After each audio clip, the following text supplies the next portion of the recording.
So right now, God is doing things that I would have never envisioned or imagined in 1,000 years. Never imagined that I would be where I'm at today. All I can say is be obedient to God. Like when God tells you to do something, to stop doing something, be obedient to Him, whatever He is asking you. And trust me, like sometimes it's not gonna make sense. Sometimes it's not gonna make sense for our flesh, like our fleshly mind, our tiny, tiny little brains. Like it's not gonna make sense. You're gonna be like, wait, God, but I'm gonna do this, or how am I gonna do that? Or God is asking you and telling you to do something, just be obedient. Don't understand. Why would we question Him? Why would you question Him? Last year, God asked me to do something, and He literally just said, because I'm just simply asking you to. Now, if I'm just simply asking you to stop doing this, are you going to obey me or are you not? Even if I give you a reason behind it or not, even if I give you reasoning. I said, no, I'm still gonna, you tell me whether I don't get it or not. Because us as humans, we want the reasoning. We want the plan. We want to map it out. We want to know how it's gonna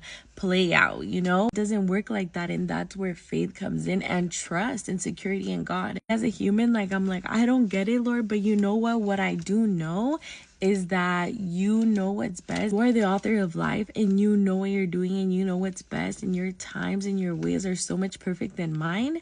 So I'm gonna do it. And so I obeyed, and there came these opportunities in these moments where benefit me, and it would be good for me if I said yes to these things.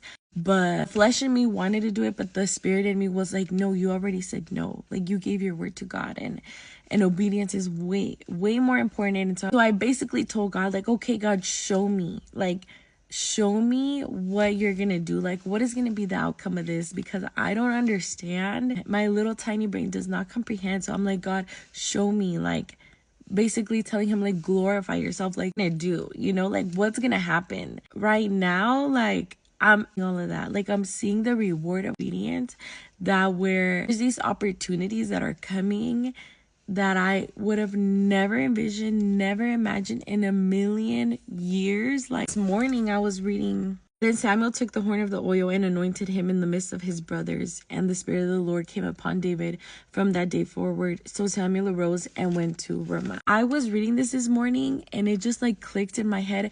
I don't think David ever in a million years thought that he was ever going to be anointed to become king. He probably never in a million years knew that he was going to become king and lead a people. I don't think he ever imagined to be that close to the current king, like to be his armor bearer and to be able to be in the presence of the king and play the harp for him. I don't think he ever thought that he would have that privilege to be like that close to the king. And I don't think even much less that he thought that he would be the next king. I can imagine a David tending sheep, care of the sheep, and it's an everyday thing, him taking care of the sheep. This humble David, never knowing, never ever imagining that he was going to be a king. I'm just so mind blown by God and like what He's doing and what He does. And I just want to tell you, don't see the big picture, because we're not going to see the big picture. We're not going to see ahead. We're not going to see like years ahead, months ahead, weeks ahead, because we're not God. We're only humans. Our brains are this tiny. We're not meant to see ahead. We're meant to trust, to have faith, and be secure in God and who He is, and we know who He is, and for us to know who we are in Him, which is His children. His meant to understand. You're not meant to comprehend right now. Maybe right now you're in a waiting season that you don't know why you're in this waiting season. You don't know how long it's gonna take. You don't know how long you're gonna be here. But I just want to tell you, in the waiting season, God is molding you. In the waiting season, God is working. In the waiting season, God can be silent. In the waiting season, God can talk to you.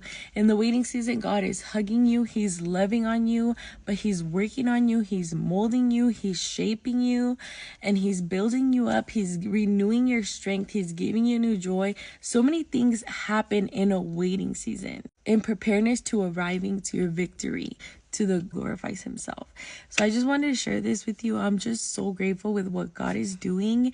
Again, I know I've said this so many times, but I never in a million years would think that this would ever happen to me, but it's only God who does it.